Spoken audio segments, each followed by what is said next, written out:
One of Tucker Carlson's most controversial in the eyes of Lulu interviews was the one that he carried out with the US ambassador to Israel, Mike Huckabee.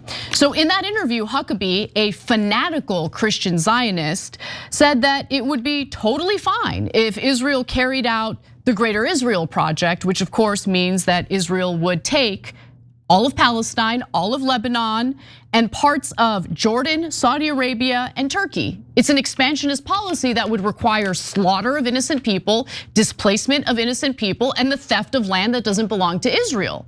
Now, Lulu should be a little bit interested in the fact that our ambassador to Israel told Tucker Carlson, yeah, Israel should just take it, not a big deal. But she's not concerned about that. She's not concerned about that.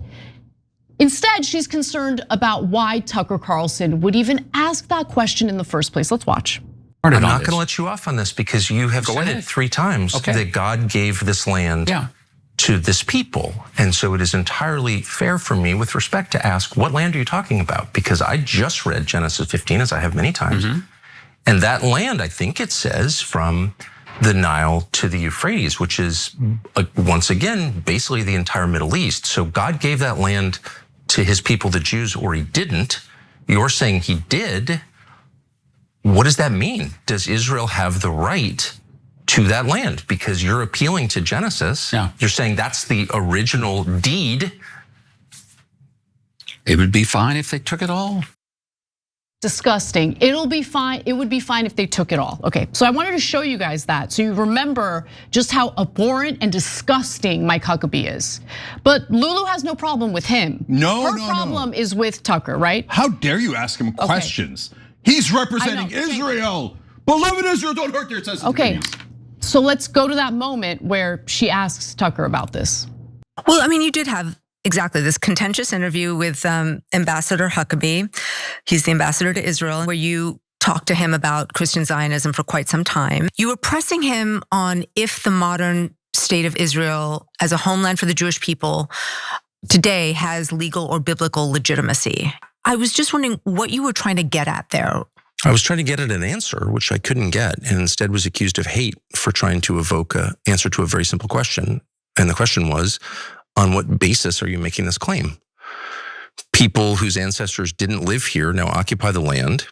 That's very common in history, by the way. I'm not even objecting to it. What I'm objecting to is the claim that it's God's will and that Israel, because of this, has the unique right to exist. Okay, where does that right come from? Well, the right comes from the Bible. Okay, well, I'm not a Bible scholar, but I've certainly read it a lot. And I said to him, what are the borders? Because my read of Genesis is that it's a big hunk of land. That's the Middle East. Does Israel have a right? Because you're referring to this text as the basis of the right to have that land. And he said, fine with me. So like on many levels, theological and diplomatic, kind of a big thing to say. The White House was annoyed that he said it out loud. I was grateful that he did because it's good to know what the terms are. And honestly, we live in such a perverse world where Tucker Carlson is trying to defend or explain himself for doing what you are supposed to do. And just again, going back to Lulu's take and the way she's handling this, are you not outraged that Mike Huckabee said what he said? Or are you just outraged that Tucker Carlson had the courage to ask the questions necessary to get at the answer, the honest answer that Huckabee gave us? Anna, she did it again. She's like, how dare you ask questions? What kind of reporter is this? She was the Israel-Palestine correspondent. And she just told you, she thinks it's offensive to ask Israel questions. Offensive to ask questions of the topic she's covering. So she's like, oh, poor Mike Huckabee. There he was as the American ambassador trying to get Israel to conquer the entire Middle East, and you come in asking your questions, Tucker Carlson. First of all, Tucker Carlson, by asking those questions, was a better journalist than almost everyone in mainstream media, because they are purposely not asking those questions because they're cowards who are like, oh, I might get fired. I might get fired by the Israeli thug brown shirts. I mean, the people with enormous sensitivities. And you might get fired. And you might, Lulu, if you were a real reporter and you actually dared to ask questions of the powerful instead of trying to beat up a guy who's doing your job for you, who's actually asking questions of the powerful, If you didn't go to smear him and character assassinate him, then yes, you might be in some trouble because that would be challenging power. But Lulu, you're not in any trouble, are you? You got a lot of pats on the head. Good job, Lululemon. Way to go, okay? You got him, and you got him to admit that he shouldn't have had Nick Fuentes on. Way to smear him. Oh, the Israelis are very proud of you. Okay, now let's break it down just a little bit more, okay? So remember in that question, he's asking Mike Huckabee, what should Israel's borders be? According to Christian Zionists, because Christian Zionists are a super important voting bloc that is making a big difference in American foreign policy. Isn't that like, I would argue it's even an elementary question. Obviously, we should know what they think are the proper borders because they keep calling the West Bank Judea and Samaria. So that means we are definitely taking the West Bank. And they are referring to all the places that Anna referred to, and it's in their cabinet. It's not a small faction. It's a majority of their cabinet that refers to Greater Israel. But Lulu thinks, how dare you bow your head to Israel as any good reporter would, because you're offending the beloved people who run this country. So did you notice the incredibly obnoxious thing she said about, oh, you say like Israel has these supernatural powers. No, Lulu, they have the same power as big pharma, big oil defense contractors, the power to legally bribe our politicians. And blackmail. And so when they give to 94% of Congress, is it your reporting that tells you no, politicians are so honorable and honest, they would never be affected by hundreds of millions of dollars that the Israeli lobby gave them? Is that your contention? I'm sorry, I'm asking questions. I should know, of course, to bow and kneel and not ask any questions. Picture this, it's midnight, you're lying in bed, scrolling through Shop TYT, of course. Excited to buy that new Dragon Squad snapback you've had your eye on, but your wallet's on the other side of the room. Then you see the purple Shop Pay button, which has your payment and shipping information saved and ready to go. That seamless checkout experience is thanks to Shopify. They're making it so easy to buy your next piece of TYT merch. Shopify powers 10% of all e-commerce in the US, including ours. Shopify gives you that leg up on the competition with hundreds of beautiful ready-to-go templates to express your brand's unique style. Tackle all those essential tasks in one place, from inventory to payments to analytics, and expand your brand reach with built-in marketing and email tools. Super helpful. And I already mentioned that awesome purple Shop Pay button. It's why Shopify has the best converting checkout on the planet. See fewer carts go abandoned and more sales go with their Shopify and their Shop Pay button. Sign up for your $1 per month trial today at shopify.com/TYT. Go to shopify.com/TYT. That's shopify.com/TYT. But is it your contention that every other lobby is super successful? That's why we can't negotiate drug prices. We give giant subsidies to oil companies. But that the Israeli lobby are the only idiots that are totally ineffective, or they don't care about Israel at all, even though they literally say this is for Israel, but secretly they want to help the American people, and that's why they just gave their honest and honorable politicians all this money. Could that have something to do with it? But for Lulu, she does not even consider, oh, what do you think it is? Supernatural powers? You Jew hater, is what she said in between every single line.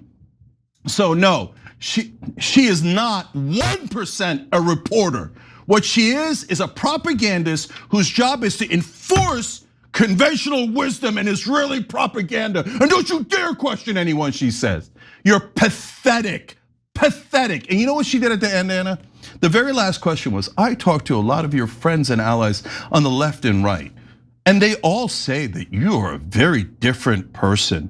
He is a different person. He's way better, okay? Yeah. He's way better because he realized that his views on foreign policy were garbage. He realized it was getting American soldiers killed on behalf of a foreign country. He realized he was advocating for the wrong things that hurt our country. And since he actually cares about our country before any other country, because of the fact that he cares about doing the right thing as someone who works in media, as opposed to caring too much about the sensitivities or the feelings of the people actually carrying out genocide and land theft. He asked questions that were actually relevant to the issue and woke a lot of people up on the right about how toxic our relationship with Israel happens to be. The reason I brought that up, Anna, is because she has a certain bubble that she's in, a certain class that she's in. She thinks she's the good guy. Yeah, no, when no, she has hold on. bastardized the field of journalism by caring more about the feelings of people who have weaponized their identity specifically so they can provide cover for their genocidal acts. That's the reality, Lulu. That is the reality. You're not a journalist.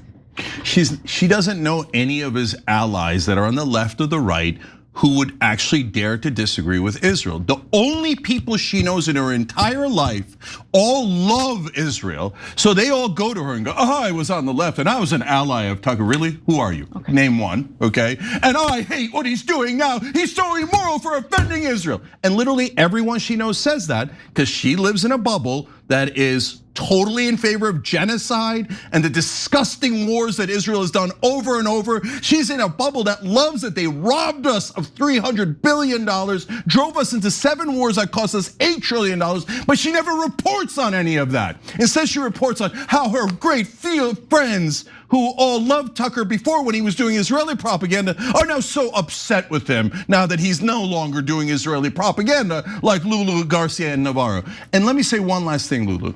You intimated throughout that entire interview that you were more moral than Tucker Carlson, that you cared about the sensitivities of the genociders, and he didn't. He doesn't even care about just how offended he's made all the people in favor of genocide. How dare he? No, I accuse you, Lulu. You are the immoral one. Tucker is 1,000 times more moral than you are. Now, I've got 100 issues with the other issue, the policies that he has, but at least he has enough decency to say it is unchristian, it is undecent, it is immoral to kill the innocent, which none of you at the New York Times have that decency, including one of your columnists, Bret Stephens, that just went on Bill Maher's show and said, we gotta do regime change, more war for Israel, right? Right? But no, don't ask any questions. You might get fired at the New York Times if you dare to do any journalism. Instead, you do trash interviews like this one. Every time you ring the bell below, an angel gets his wings. Totally not true, but it does keep you updated on our live shows.